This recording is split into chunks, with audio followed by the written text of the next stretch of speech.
Good evening. Welcome to our webinar on what juniors and their parents need to know. I'll go ahead and put that up. That's me. I'm Bill Watson Canning. I am the president of University Consultants of America. I'm also the graduate of Princeton University. I did interviewing for Princeton for years. That's not super important. That just means I did some stuff several decades ago. More importantly, for tonight's purposes, through University Consultants of America, we work with students around the world who are pursuing their college goals, graduate school goals, what have you, kind of anywhere in the English-speaking world.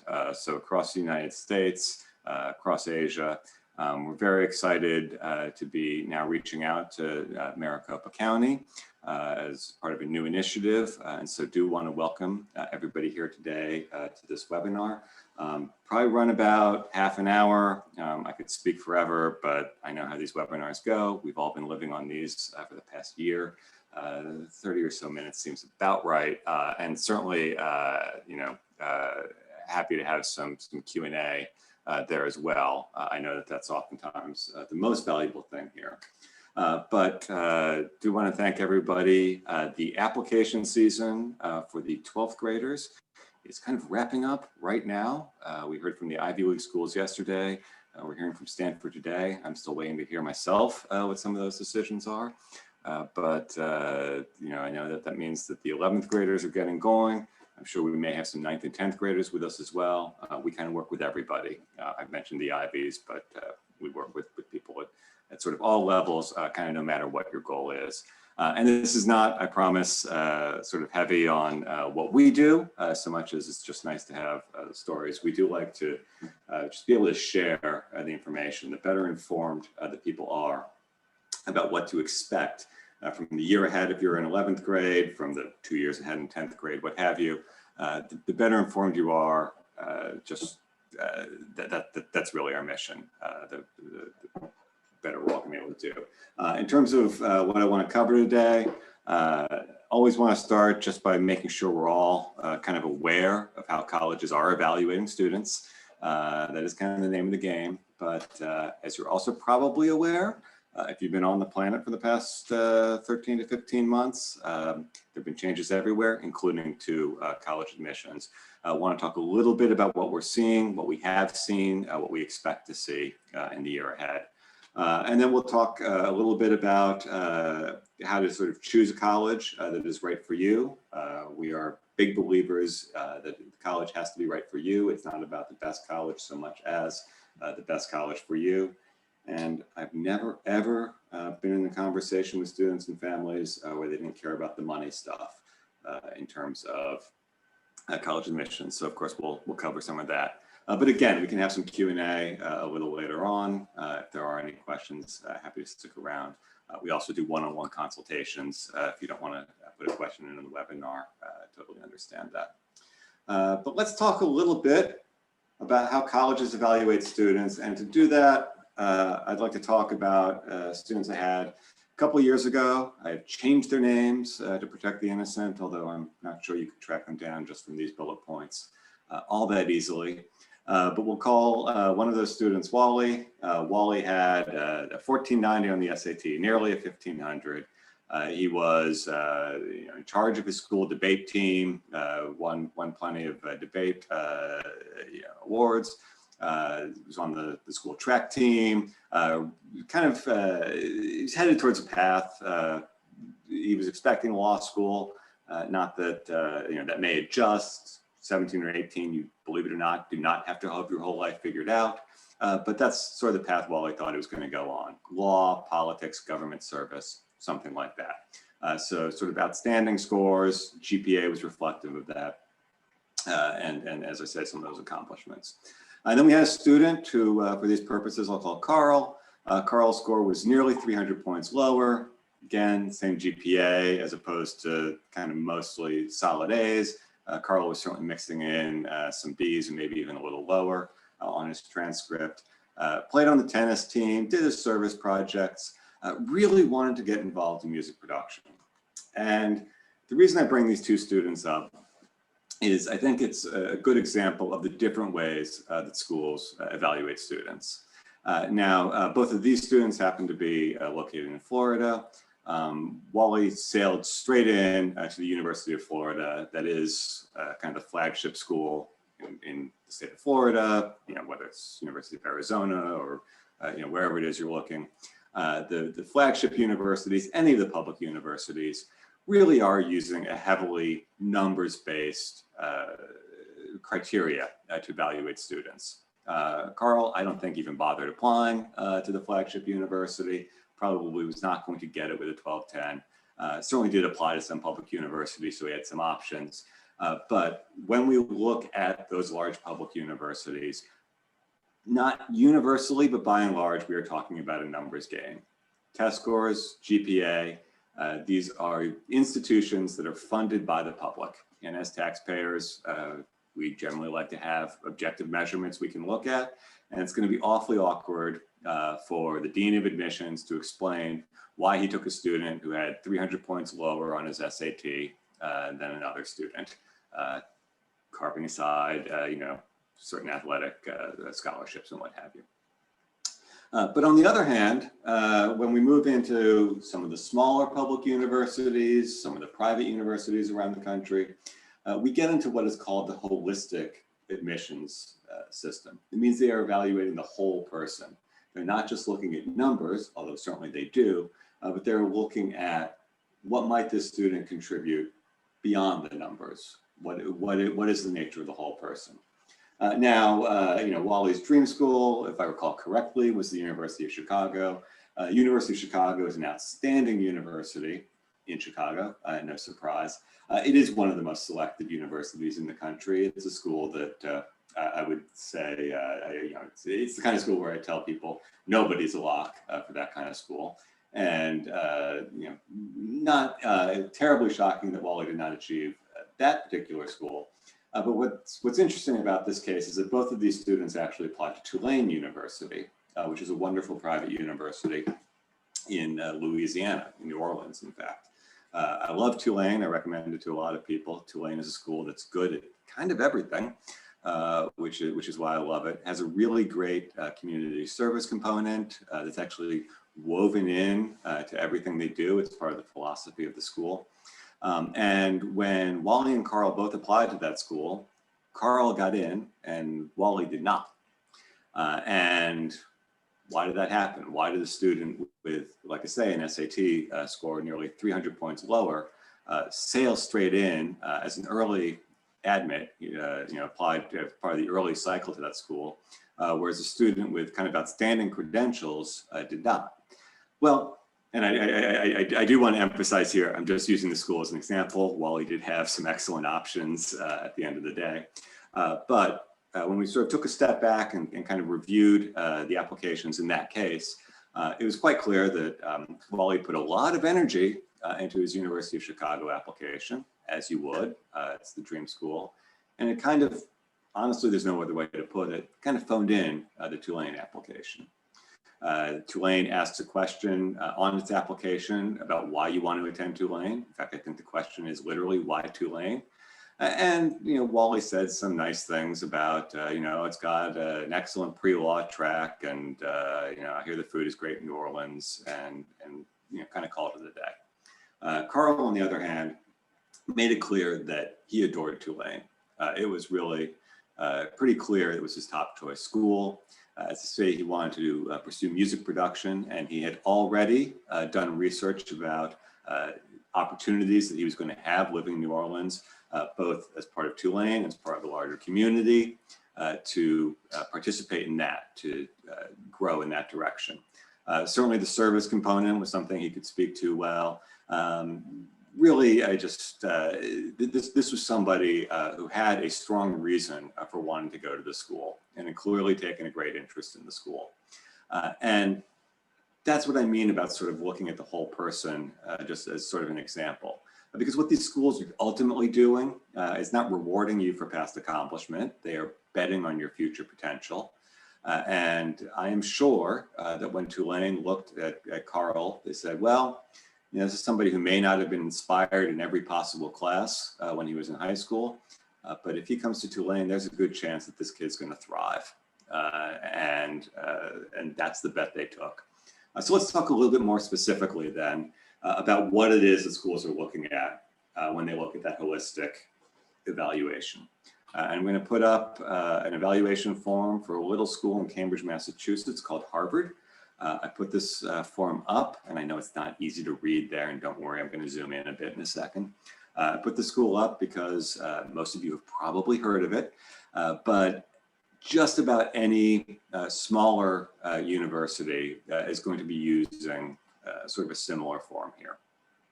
They may have different names for the things they look at. They may Harvard here uses a 6-point scale, you'll see in a second. They may use a 9-point scale or a 5-point scale. It doesn't really matter. What they're doing is looking at 3 things. The first is they are looking at your academic profile. Not a big surprise. These are educational institutions. Their job is to give you your academics. They do want to see how you've done. Absolutely your grade point average, your test scores, and we will get to test scores in a second, are going to weigh heavily, but they're not the whole deal. It is virtually impossible to get into Harvard with, let's say, an 1100 SAT, but all the time, Harvard rejects students with perfect SAT scores, and not just Harvard.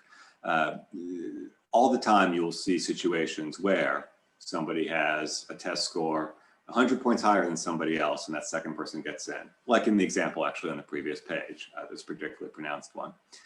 So really the academic stuff is about kind of making sure that you can do the work. Plenty of people can, but you can sort of see depending on the size of your screen anyway, that this Harvard sort of runs from a 1 to 6 measurement realm.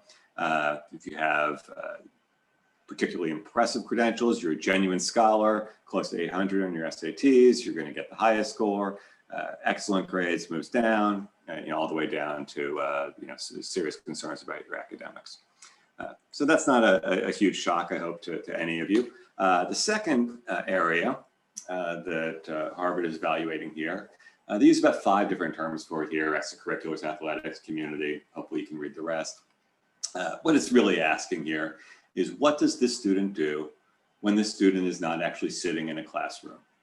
The state of Arizona tells all of you that you must sit in class for a certain number of hours every day, and that you must take a social studies class and a science class and probably a foreign language, depending on your grade, and math and what have you. You don't have a lot of choice, but you do have some choice about what you do after roughly 3 p.m. on the weekends and the summers. What is it that you are doing when you don't have to? What kind of depth are you going into? What kind of stage are you playing on? Now, this has gotten a little trickier, obviously, with the pandemic the past year, but I do always like to use the example of athletics. Not that athletics is the only kind of extracurricular, please, but it's sort of an easy one to understand. It looks like, knock wood, we are going to have the Olympics this summer. And every 4 or 5 years in the Olympics, there are 16, 17-year-old athletes who compete. Those athletes are obviously at the very, very top on an international scale at what they do. And no surprise, state, national, or international recognition, truly unusual achievement, is going to be something that shows off very well. But you can kind of move right down if you think about athletics, but it could be whether it's performing arts or some kind of scientific pursuits, or whatever it is that is your particular great interest outside of the classroom. If you are somebody who is playing on a team that is competing for regional championships, that's going to be more impressive than if you are on a team that won 1 or 2 games all season. Is going to be more impressive than if it's going to be more impressive if you were a starter on that team than if you sat on the bench. It's going to be a lot more impressive if you're on the bench than if you just sat home all day, looking at YouTube videos and TikTok and everything else. And again, that sort of applies everywhere else. If you are a musician, and you have played, you know, and you've gone on tours of Eastern Europe, that's going to be a little bit more impressive than if you've just sort of been noodling around on the guitar at home. So that's the second area, academics, extracurriculars. And again, you see here, some people do very well, some people do poorly. Most of us are going to be in the middle, just like with academics. Now, the third area that Harvard looks at is something they call personal qualities. I've seen a lot of different names for this. Some people call it character or human attributes. Whatever it is, it comes down to what kind of person are you? Now, what does that mean? Well, let's think about what a college campus is like, at least under normal circumstances, and with the vaccine numbers, hopefully we're back to normal circumstances soon. You are in college going to be in class about 12 to 15 hours a week, give or take. It's certainly a big difference between high school, where you're usually in class about 30 to 35 hours a week.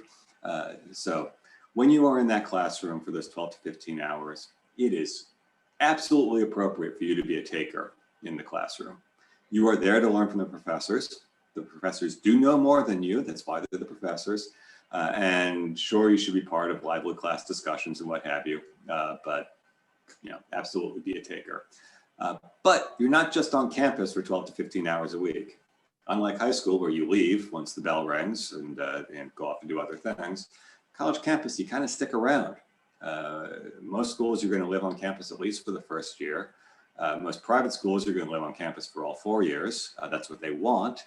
They want the students to be there learning from each other, because the fact is, while the professors are great, it's really the other students who you are going to learn the most from, who you're going to make those connections with, who are going to be the people who make the difference in your life going forward beyond college. So if you are the kind of person who stabs everybody in the back to get ahead, who never talks to anybody, if you are forced to go to the dining hall, you eat at the table by yourself and then run away to study on your own, you're probably not contributing all that much to the life of the campus. And quite frankly, they're probably not all that interested in having you. On the other hand, if you are the sort of person who is able to lift up your peers, who is, you know, whatever it is that you are able to contribute there, that is the kind of thing that is going to help you do well on this personal qualities thing. Now, one of the interesting things about this personal qualities measurement is that, and you can see here, it's a 1 to 6 scale again. At the high end, you've got rare personal appeal and character, and at the low end, you have sort of worrisome personal qualities. One of the interesting things is, for when you break this kind of stuff down, I mentioned a minute or so ago, academically, it's kind of a bell curve. There are some people who are just completely outstanding and you know, virtually winning Nobel Prizes at the age of 17, and some people who can, you know, barely stay in school, but most of us are in the middle. And the same thing with extracurriculars. There are a couple of people who go to the Olympics, and there are a couple of people who do nothing, but most of us are in the middle. When you look at personal qualities and you actually see how it's measured, people either do really, really well or kind of really poorly. Nobody sort of likes anybody when they get to this measurement. So this measurement tends to be absolutely crucial in the holistic evaluation. Going back a minute to those two students I mentioned looking at Tulane. Tulane can absolutely picture how somebody who is deeply committed to service, to integrating himself into the music production opportunities in New Orleans, to the music organizations in Tulane, is going to make some sort of contribution on that campus, whereas they couldn't necessarily picture that as easily with a student who they kind of assumed they were a backup choice. The student might show up not entirely happy to be on the campus. It sort of shows through. So when you were looking at your applications, oftentimes this is the most difficult thing to bring out. It's fairly obvious how you improve your academic profile, try and do well in school, do well on your tests. Relatively obvious on their extracurricular profile, and I know that the COVID has sort of thrown a wrench in that a little bit. But in terms of those personal qualities, there are going to be areas on your application when you apply to school that have nothing to do with your achievement, at least not directly. Any of us can figure out how to fill out a transcript on a college application. You put down what you got in math junior year. It's not very hard to figure out. And most of us can figure out how to put together essentially the resume that goes on the application. There's an activities list, a list of awards and honors that you may have won. There's a little bit of art to it, but you know, again, if you went to the Olympics, it's not hard to figure out where to put that. But communicating that human stuff, that's the stuff that you need to bring out anywhere in the application that's not directly about achievements. What do I mean by that? I mean the essays. I mean interviews if you're applying to a school that does interviews. I mean teacher recommendations for schools that are looking for teacher recommendations. We want teachers who can provide some sort of information about what kind of person you are. And specifically, you know, what schools are looking for. They are ultimately looking for, did you challenge yourself? Were you the kind of person who only took the easiest classes, and if an activity was hard to do at first, just kind of quit it, or did you try to rise to the occasion? They're looking for, this is a tricky one, leadership and originality. Leadership can be a little deceptive. We are all, I think, any of us who've been to any level of school, frankly, are all kind of familiar with the person who might get elected leader of a club and then kind of not do anything. So schools are actually kind of trying to look a little deeper. What kind of originality are you showing? What kind of depth are you showing? What have you done that was not something you had to do? And ultimately, they're looking for, again, how engaged are you? Once again, going back to that example, a student who was deeply engaged with what Tulane had to offer was able to overcome a several 100-point gap between what sort of test score Tulane says it's looking for and what he actually had. He was so engaged that admissions officers will tell you this, they just kind of liked him. And when you like somebody and you got a big pile of applications, that student starts to stand out. So what we always look for when we get to the applications is how is it that we're actually going to communicate that engagement, that leadership, that originality, what have you, through, again, like I say, essays, recommendations, interviews, even just some of the stuff you do to reach out to a school outside of the literal application you hit submit on.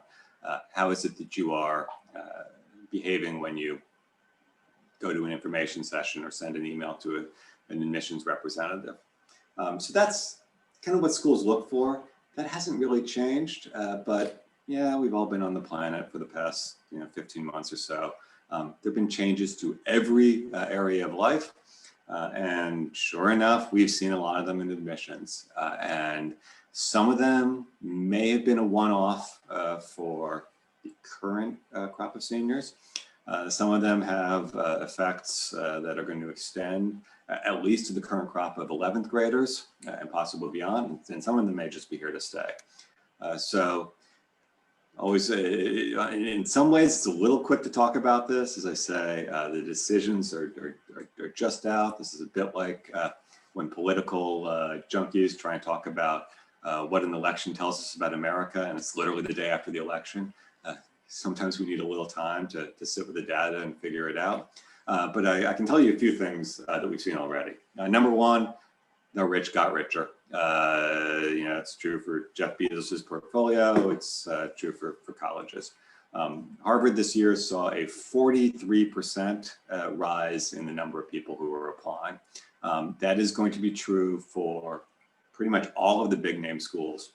They all saw record numbers of applications from the high school class of 2021, and since they were not really expanding the number of offers that they were making, since they were not radically expanding the dorm room space or anything else for their incoming class, it also meant we saw kind of record low admission rates.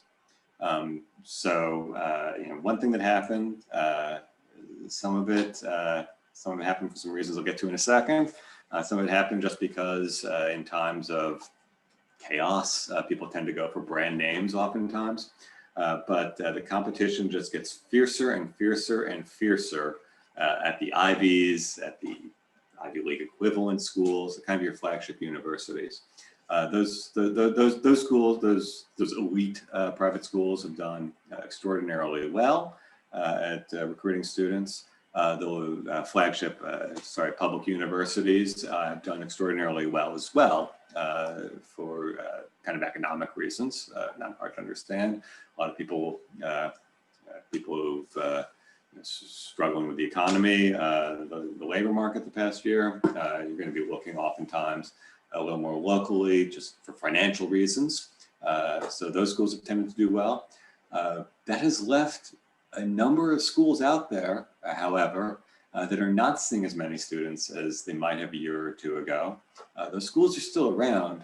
Those schools actually have a ton of opportunities to offer. If you can look just beyond the brand names, you will find that there are schools. I'm going to get to more of this a little bit later on in a few minutes, but those are schools that can have some tremendous opportunities and might even throw some pretty generous money towards students to try and get them to come. Literally help us, the schools want to make sure that they are continuing to recruit the caliber of students that they had in previous classes. So it's the first thing we've seen. I did mention that schools have not really expanded the size of their incoming classes. In fact, to some extent, the schools have a bit of a crunch. One thing that happened a year ago is that with the crisis just getting underway and it becoming kind of obvious by this point last year that a lot of schools were not going to be open. Well, we've all lived through it at this point. We know it happened. But that once students saw that they were not going to have the college experience for their freshman year, a lot of students took gap years. Gap year is when you say, okay, I was admitted at the end of 12th grade. I'm going to take a year off to do an internship or whatever else, and then I will enroll the following year. So you might have graduated high school in the class of 2020, took a gap year. You're going to actually start your college years in the fall of 2021.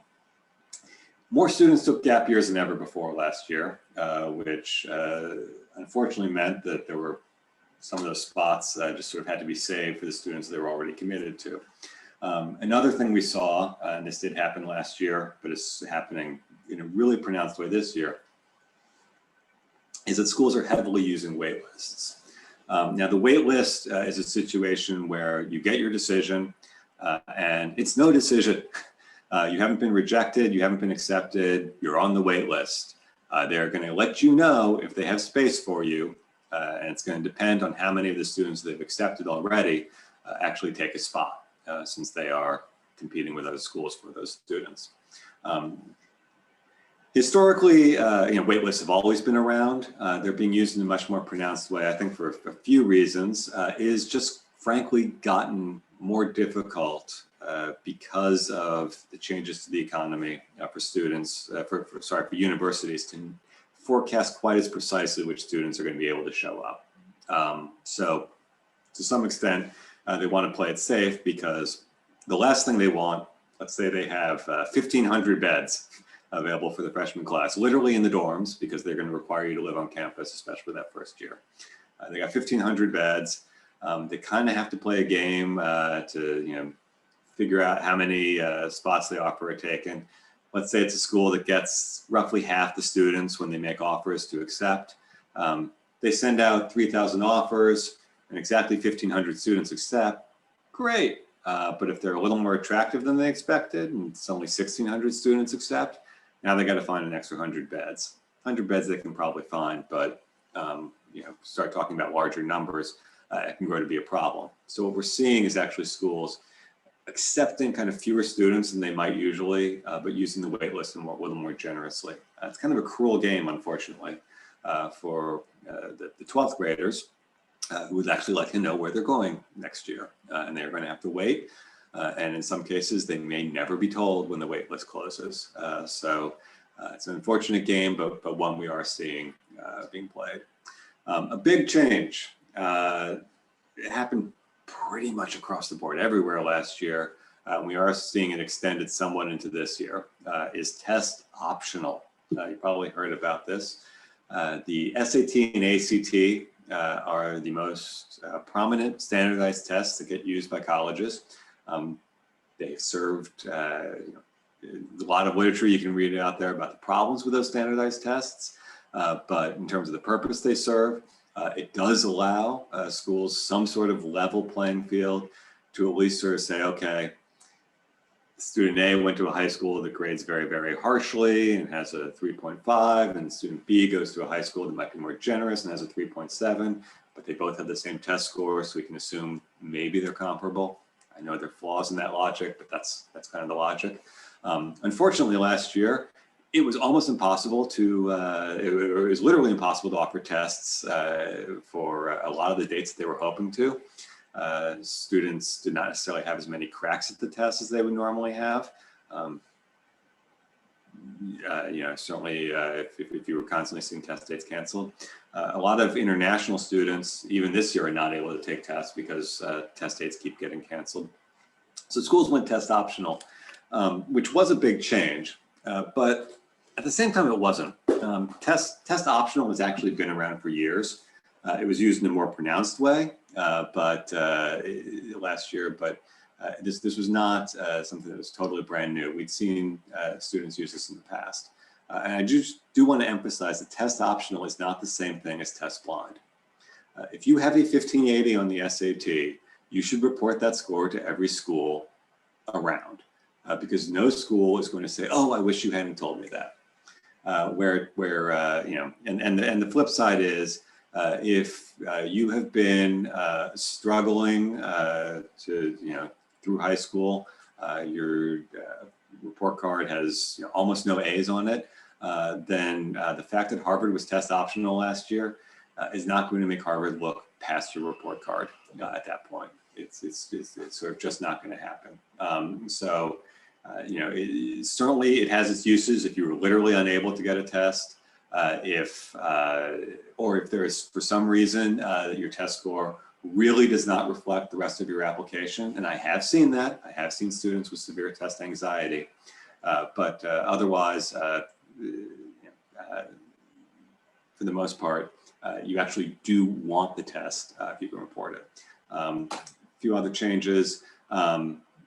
Some tests have gone away. It's good news for all of you who haven't applied yet. You don't have to take subject tests. You don't have to write the essay on the standardized test. That's kind of stuff that wasn't being looked at as seriously anyway. Subject tests a little bit, but the essay, not something you have to worry about being gone. It's just been harder to engage with schools. I have a YouTube video here of an ASU tour. It's literally the only way that a lot of people will be able to tour a campus the past year. I know where you live, you can probably drive on over and tour a campus, but not necessarily if you want to tour a school on the East Coast or California even or elsewhere. Flip side is it's not really that different. Campus tours have always been a bit of a marketing thing. And the fact is there are other ways to engage with a school and let them know about your interest. Last big change, or so two more changes. I did mention resume disruption. That's sort of a fancy way of saying if you were the star of the school high school musical, you probably haven't gotten to perform the past year because singing in a closed space is just not something people can do. Now, there are still things you can do to build your extracurricular profile, depending on what your interest is. There are students who are finding creative ways to pursue that. The good news, I will say, is that every school in the world is aware of what's going on because everybody in the world is aware of what's going on. And the last change I want to mention, schools are aware of what's going on. They will literally ask you about your experiences with COVID-19. Now, you don't want to talk about that if your experience with COVID-19 has been kind of the lucky one, which is school was disrupted I wound up having to spend a lot more time at home. But if there's something, either if you were in a situation where there were unfortunately health problems with you or your family, or you had done something, you're actually the one who figured out the vaccine. That's the kind of thing that you can report on the application. Absolutely. All right. I said I was going to try and keep this a little tight. It's a lot of changes here, so trying to move a little bit more quickly. Just talk about some of the other things that I think it's important for juniors and your families to know. Picking the right school. Here's what I don't want you to do. Open up US News and World Report and write down the list of the top 20 or so schools. Occasionally we see lists from students of schools they're considering that look like this. This will show schools that you're not really doing your research because whatever US News and World Report says, these schools are not all the same. And a couple points, I guarantee you, as we start to look at our decisions, that we are going to have students who got into Columbia and were rejected by Georgetown, vice versa. Admissions decisions do not obey the rankings. It's not a numbers game like that, where if a student gets into the 3rd ranked school, they're also going to get into the 4th, 5th, and 6th ranked school. But also, these are completely different environments. Columbia is in New York City, usually a bit of a busy city. Dartmouth is in a remote part of northern New Hampshire. It's awfully cold and rural there.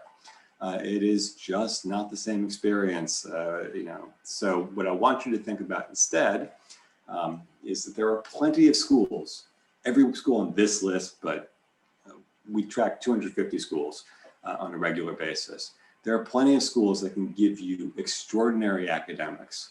Students who go to, like I said, we have 2,000 schools or so in the United States, not even counting the for-profit institutions. But there's 250.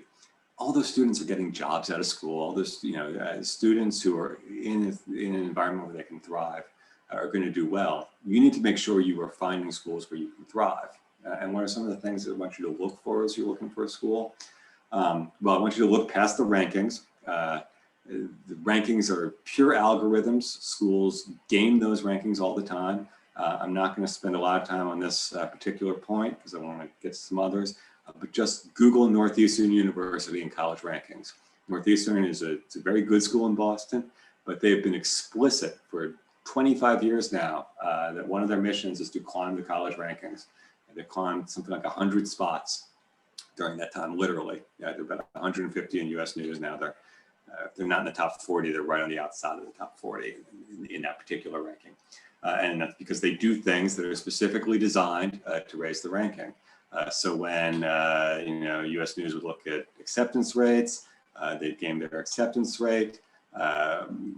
Depending on the measure of diversity, schools are responding to that. So sometimes it's geographic diversity, sometimes it's socioeconomic diversity, looking at the school. These things can be important. Diversity does have a value on a campus, of course, but there's certain things that don't necessarily. Classroom size being 19 versus 21 for an individual class doesn't ultimately make that much difference to your learning, but if US News counts class sizes that are less than 20, individual classrooms less than 20, then it's going to make a big difference in the ranking. What I want you to think about instead, as you're considering schools to apply to, is the culture. You're going to live there, like I said, for 4 years, and you're only going to be in class for about 12 to 15 hours a week. So you need to be somewhere that you thrive. And these schools have different philosophies everywhere you look. Academically, you will find schools, I mentioned University of Chicago a few times on this call, just because of the earlier example, that have what's called a core curriculum. Everybody takes the same stuff, not in your major, but your first year, your first 2 years. There is a core of knowledge that the school wants you to have. On the other hand, there are schools that have what's called an open curriculum, and you can take anything you want. So as opposed to high school, where honestly, if you go to high school in Phoenix or Tempe or Scottsdale or Tampa, Florida, or Philadelphia, or wherever, you're kind of taking the same stuff. College is completely different. There's schools that use what's called cooperative learning philosophy, where any school is going to help you find internships, but those schools will actually give you course credit for your internships. Where you live, I think that one's Boston University. Boston University is right in the middle of the city of Boston. You were thrust out there. I think this one is a little closer to you guys. It's one of the Claremont schools in California. Small campus, about an hour inland from LA, if I've got the timing right. It's been a little while since I traveled out there. It's going to be a completely different situation to live in. It can sound trite, but if you like the cold and you like having taxis and buses right there, then that's one thing. And if you need to be somewhere that's a little less frenetic to reflect, that's going to be a completely different environment. What the schools actually value. I mentioned earlier that you don't necessarily need to go on a campus tour to engage with a school. When you go on a campus tour, they're showing you a few things, but there's this little thing called the internet. It's how you're hearing me right now. There are a ton of ways you can research schools other ways. Simple one, looking at the school newspaper. They're all on Facebook and online. This one's sort of a gimme, but if you look at the Duke newspaper, pretty much any day between, this one's a little different this year, but between November and March, you're going to find basketball is fairly prominent. I don't think I'm breaking any news to tell you that Dukies like basketball. If you don't want to spend 4 years at Duke, trust me. If you look at, that one's MIT. MIT is a school that is famous for its pranks. There's a reason for that. I don't know how well the picture comes across, but they built, I think it's a fire engine on top of the dome. If you're the kind of person who's excited by trying to figure out how they did that, then you might respond to the culture. But on the other hand, if you don't respond to those pranks, kind of a bad place to spend 4 years. These are the questions you need to ask about a school. These schools have always made this information available to you online. I've always said it would be a little difficult for me to say, once the pandemic's over, that you should enroll in a school that you never visited. But we've also been saying for years, long before the pandemic, you do not have to visit every school that you apply to.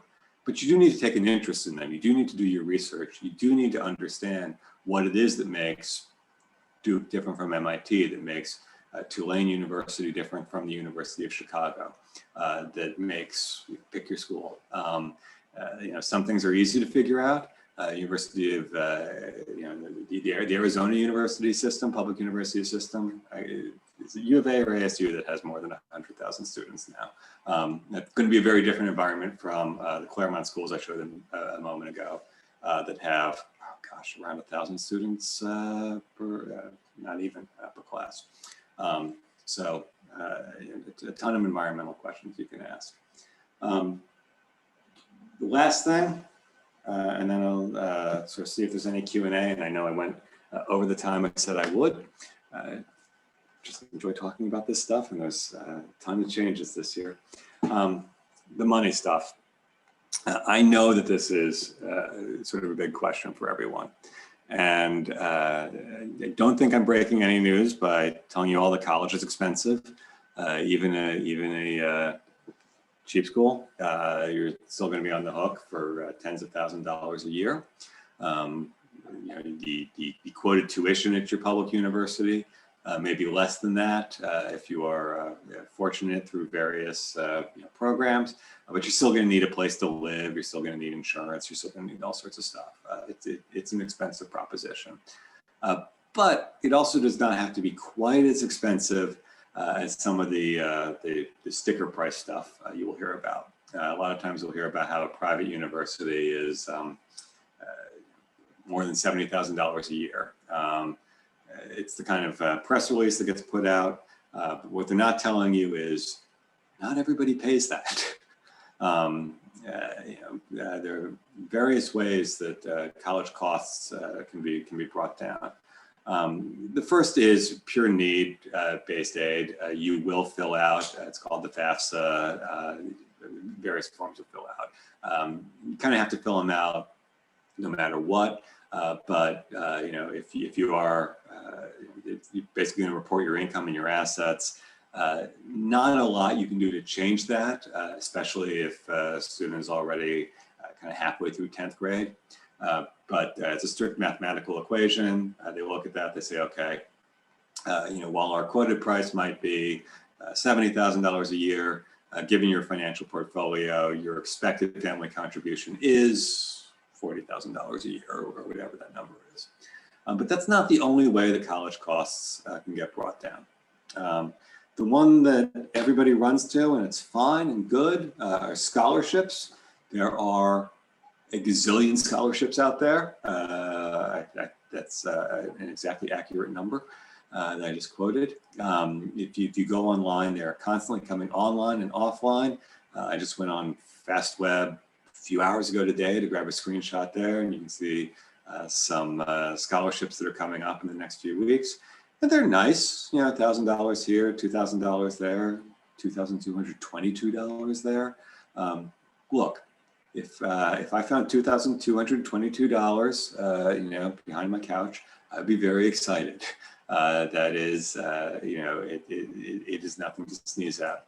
On the other hand, it is a drop in the bucket compared to one of the biggest ways that you can help defray the cost of college, which is merit aid. I mentioned earlier, the schools, will look for ways to entice you to come. If a school finds you particularly attractive for some reason, you have something to offer the school, leadership, originality, you've challenged yourself, you seem engaged, you seem like a good bet for future potential, then that school is going to try to entice you to come by reducing the cost of your tuition. Just grabbed a student letter from earlier this week where they knocked $60,000 off. That's a nice one. We oftentimes see $100,000, $120,000. We saw $160,000 for one award over the course of 4 years. When you knock $120,000 off of a 4-year tuition, then suddenly you are getting into a situation where, and that's just purely on merit, not need. When you're knocking $120,000 off that 4-year tuition, then suddenly the difference between your private universities and public universities might not be quite so pronounced. It's very hard for me to argue in a lot of cases that it is worth $150,000 to $200,000 extra to go to a private university over a public university. But is it worth $10,000 extra if it's going to be a place that you thrive, or $20,000? It might actually be. It might not. But if you're going to be at a place where you find the environment invigorating, you're invigorated by your fellow students because they care about the kinds of things you care about. If you're invigorated by the chance to go deeply into subjects that you care about, studying things in a way that you respond to, then suddenly you are in a position to be going off and doing those great things that kind of warrant the bet that the school is making on you. So what can I leave you with? I know it's a scary time. Try not to do these things as any sort of hard sell. But I will say, we do offer free 30-minute consultations with students and families just to sort of discuss what it is that you might be looking for, whether we can help or not, answer any of your specific questions. Within 30 minutes, I'm not able to tell you exactly which schools you should apply to and how, but at least can sort of steer you in the right path. It's QR code there right now if you want to sign up right now, but we'll be doing a follow-up email as well that you can, with a link to sign up. I do want to encourage you, whether you do the consultation or not, to, if you're in 11th grade, consider the timeline you have. The application itself, well, there are a million exceptions when you talk college applications, but broadly speaking, applications are going to open around August 1st. Common application literally opens August 1st. There are a bunch of deadlines. There's kind of a flurry in October. November 1st is a huge one. November 30th is a big one. Basically, by January 1st, you're done, although there are exceptions beyond that. But your application season is going to be roughly August 1st at the end of the year. So if you're in 11th grade right now, finishing up 11th grade, what can you do? Well, the first thing I can advise you to do is finish 11th grade strong. It is a cliche, but it's true. This is the most important year on your transcript. So please, for now, focus on doing well in your finishing up your courses, on your exams, AP exams, if you're in an AP curriculum. If you are preparing for a standardized test, doing well on that. Then I encourage you to, over the course of the summer, really try and get that main college essay done. Didn't have a lot of time to talk about that essay today. We have a bunch of materials on it. It's a 650-word essay that you will use for most schools you apply to. And if you can get that done over the summer, you are going to be much happier when you get back to school in the fall, because you won't have to worry about that. What you will have to worry about, supplemental essays. I mentioned at the beginning of the call, Tulane asked the why Tulane essay, why Tulane question. A lot of schools ask that question, not why Tulane, but you get my point.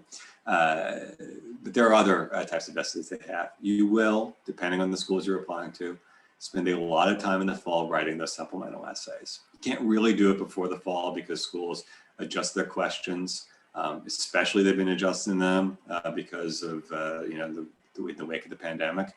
Schools that used to ask what you did over your summer break, suddenly figure that's not going to be as interesting a question, so they changed that up. So don't worry about those supplemental questions for the fall.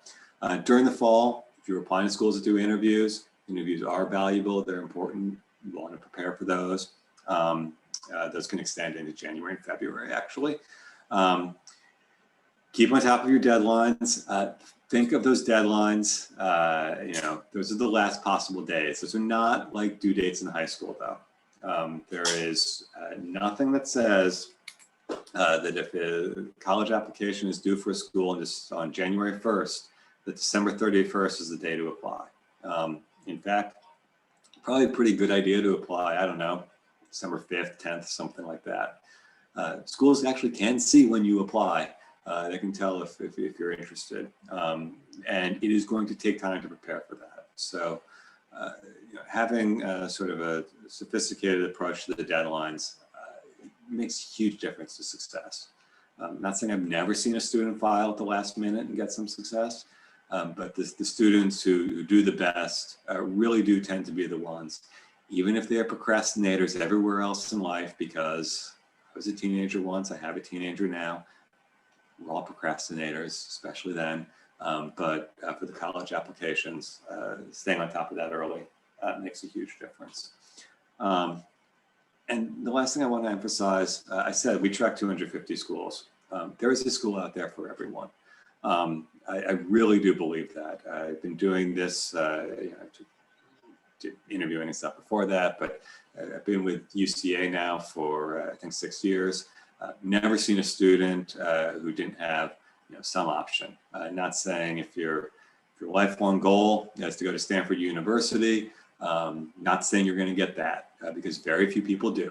But I've always seen students find a match. And maybe you didn't do the best job you could have on your Tulane application, but you still wind up somewhere else. It is a wonderful opportunity if you're engaged. Like I say, it's a chance to actually start defining for the first time what you want to do, and not just taking the classes that the state of Arizona tells you to take, but pursuing the stuff you're interested in taking in a situation you're interested in. So that's what I have to say. I will sit here for just a couple of minutes if there are any questions. I know it is getting towards dinner time, if it's not already. So you're free to sign off as well, but do want to thank you for attending. Question about super scoring. This always comes up. Super scoring is something on the SAT where you might take it multiple times, kind of use your best scores on the reading half and the math half. nothing wrong with it, but understand it's actually more for the school's purposes than your purposes.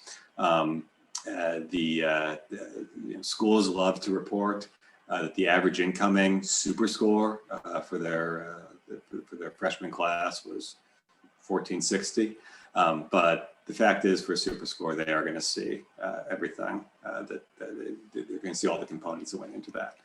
So do try to do your best each time you take a test.